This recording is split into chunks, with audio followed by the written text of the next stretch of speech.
Hey guys, welcome back to the GM's Table. It's another Let's Run Savage Worlds, and today I want to talk about massive gear lists in Savage Worlds. This might not be the most popular opinion. There's kind of a split camp on this, but I want to talk about it. Before that, I want to get into, if you don't agree with me, that's fine. We can all run Savage Worlds how we want. We can all have fun how we want, but I want to talk about how I feel about it. When it comes to massive gear lists, things where people are expecting pages and pages of gear, I don't like it for Savage Worlds. Savage Worlds wasn't built around that. Massive gear lists is minutia and bookkeeping. Two things Savage Worlds by design tries to get rid of. All right.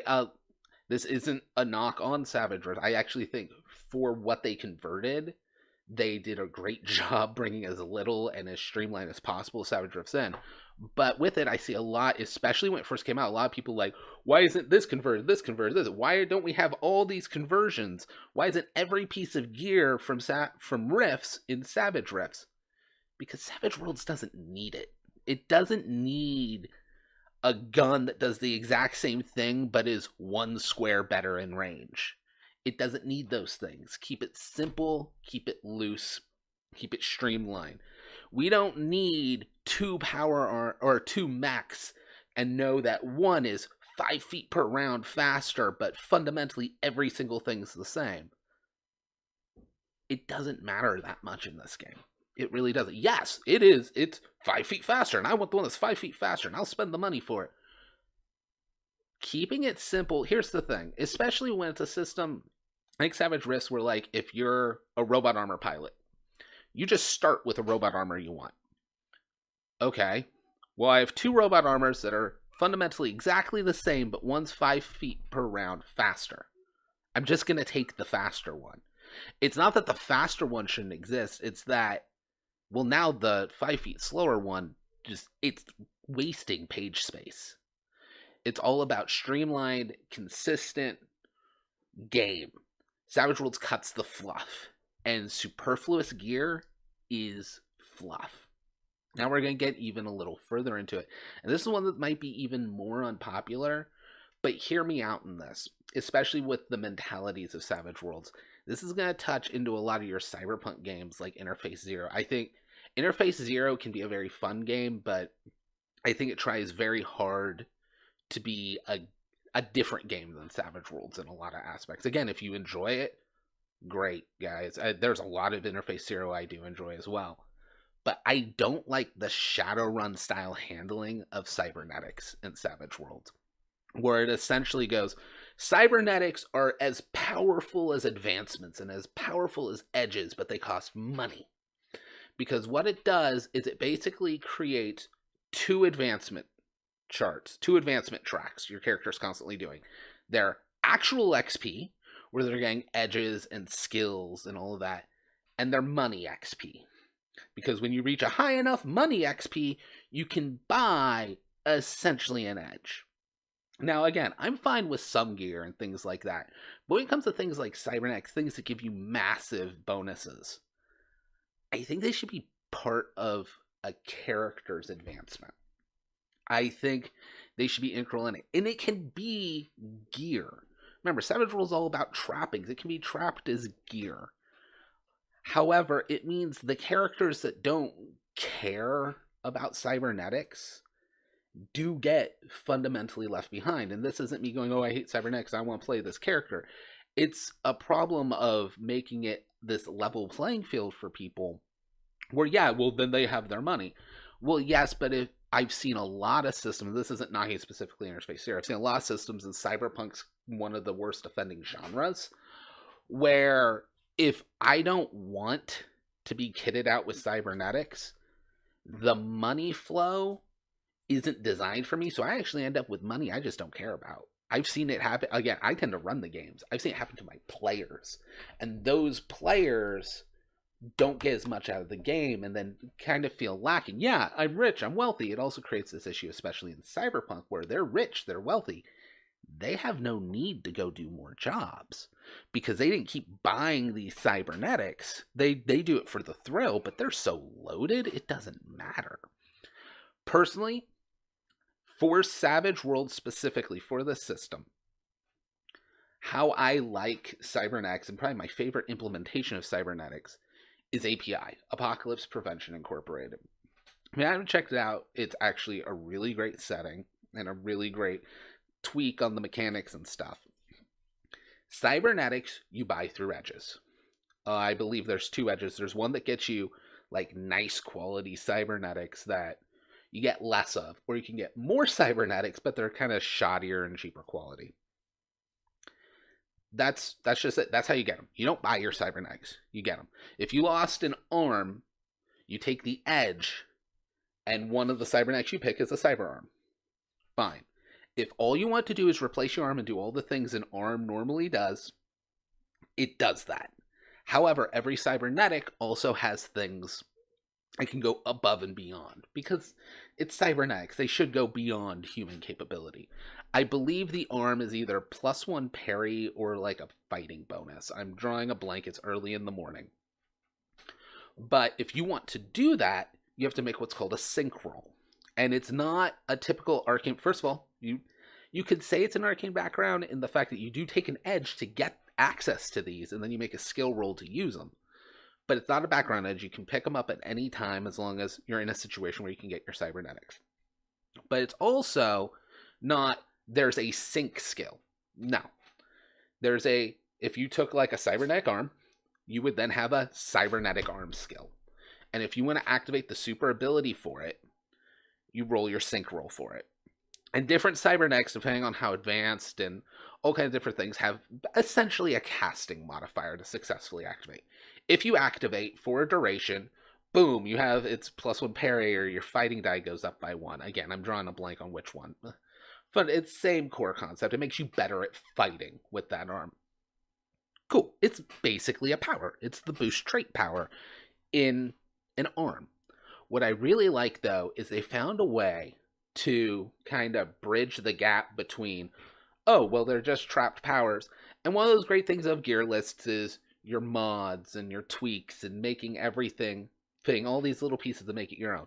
They found a middle ground. At a D4, fine, you now don't have your untrained skill to activate your arm. Cool. At a D6, you're better at activating your arm. When you hit a D8, it gets interesting. Because from a D8 on, for any cybernetic, you get to add an upgrade. So at a D8, you get one upgrade.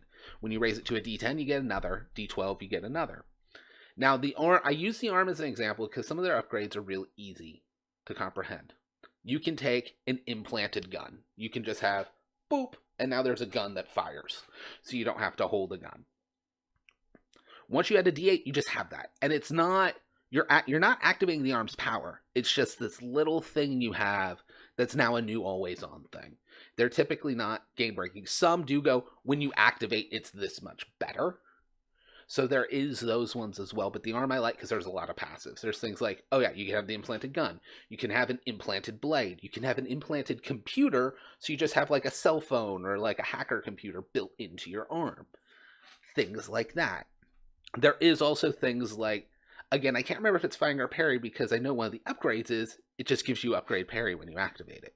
So I think it's boost fighting if I remember. So then you have boost fighting, but also when it's activated, because you took the combat upgrades, it gives you +1 parry. And some of the upgrades you can take multiple times. Some, obviously, how many computers are you putting in your arm? You're putting one in. But with that, you can take your mods and you can tweak it, and then that cybernetic arm becomes custom to your character. The thing is it became custom to your character when you invested the time and the advancements into your character to make it integral to who your character is. The more that cybernetic becomes part of who your character is and part of your character's story, the more upgrades you get. Now, it's not how they trap it. Again, it's not like you took the edge and all of a sudden you grew a cybernetic arm. You take the edge, and in that edge you go, all right, then in downtime you got a cybernetic arm.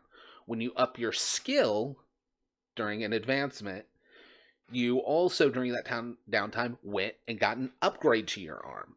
That's how it works. I really, really like this. Again, different systems are to handle things differently. As I've said, Shadowrun is what a lot of people try to emulate with these gear lists, especially in Cyberpunk. Shadowrun is built very specifically around gear. And yes, there are character advancements and all of this stuff, but a lot of your power is built through gear, and it's balanced that way because you're supposed to constantly be needing to spend money to get that gear. Savage Worlds isn't that game. You can make Shadowrun the setting and get Shadowrun the feel in Savage Worlds, but Savage Worlds is a loose, fast game. Heavy gear lists don't really work with that very well. They can. You can cram almost anything in the Savage Worlds, but every time you do, it slows things down a bit. Again, there's also the issue of, are we doing 2 advancement tracks of money and XP? Because then money really does just buy you separate advancements, which also means you have to look at the power curve. Now, Savage Worlds, the power curve isn't like this. It's more like, okay, it's going up some. Hence why a legendary character and a novice character can hang out, and the novice doesn't get obliterated. Those are things to keep in mind, though, because by doing that, the power curve stays the same for everybody. In fact, again, it still goes, well, but cybernetic characters maybe should feel a little more powerful. Well, when they got that D8 in a skill, 1 skill point not just increased their chances to activate the arm, it gave them a little something extra. Actually, those do still increase the power curve of cybernetics a little better than non-cybernetics, but it's not by much. They're usually by a little tweak. It's like a +1 or a +2, or makes it so that they just always have something on hand instead of holding it, and things like that.